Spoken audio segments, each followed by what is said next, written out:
All right, more follow-up story on the air conditioning on this. I pulled out 320 grand, the field piece, there it goes, 310, 20, it was 20, and now it dropped back down to 10. Grams of refrigerant. Remember, this one's a factory specification on this one was 420 to 480. If Apple would like to focus here for us, please.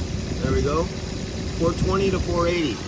So at its lowest spec, we're 120, now it dropped down to 300. This is a field piece problem with the scale. So now it's 100 grams short, so it cools perfectly well. It's 78 degrees, even though in the sun. It had nice cooling. It had a crystal clear sight glass. I could tell by my hand though that it was low. I knew the superheat was high. And just by running my fingers around, I know it's high. So they're scheduling an evaporator.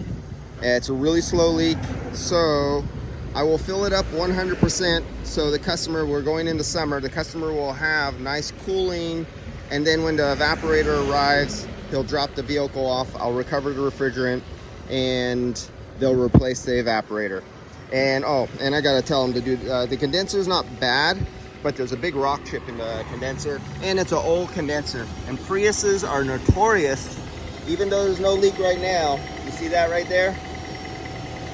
Come on, get in there. That right there, it's not leaking, but